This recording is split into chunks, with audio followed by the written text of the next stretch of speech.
Good, happy Wednesday morning, June 3rd, 2020. I'm Riley King, and welcome to the RK Newscast, right here on the Riley King Network, where we have your national news, international news, business news, and political news. Let's begin this morning edition. First up, George Floyd protests updates. Arrests across America approaching 10,000. Hundreds more were arrested yesterday while protests largely turned peaceful.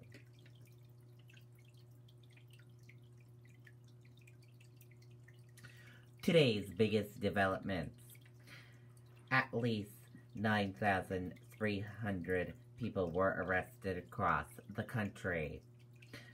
Ferguson, Missouri, the site of the shooting of Michael Brown, elects first African-American mayor. Minnesota Department of Human Rights to investigate police department.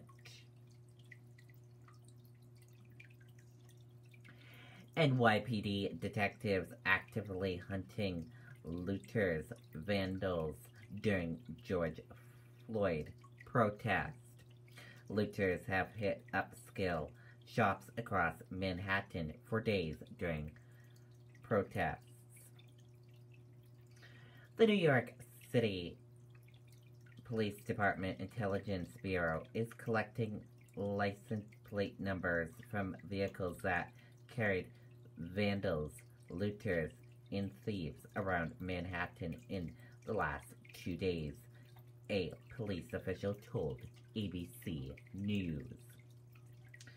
Some of those already being tracked down were seen outside storefronts with sledgehammers, crowbars, and powerful tools in brands show of planning and organizing as they used the ongoing protest over the death of George Floyd as cover for their crimes.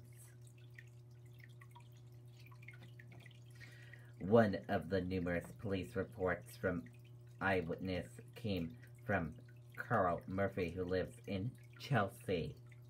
Murphy, in an interview Tuesday, said she started hearing commotion from mobs of people along her street and neighboring streets about 10:30 p.m.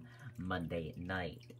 She first watched her building and then went down to the street and saw organized groups of people working together to break into stores after stores in the West Side neighborhood. Iranian scientists acquitted, deported from U.S. returns home.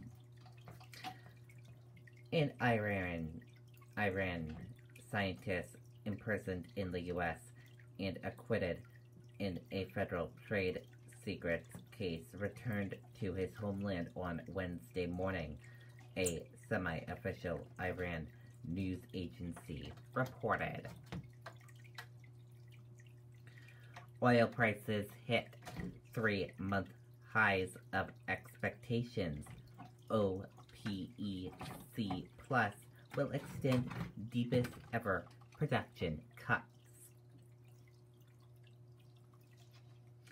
Oil prices continued to march higher on Wednesday, with Brent crude futures rising above $40 a barrel on expectations some of the world's most powerful oil producers will reach a deal to extend supply cuts.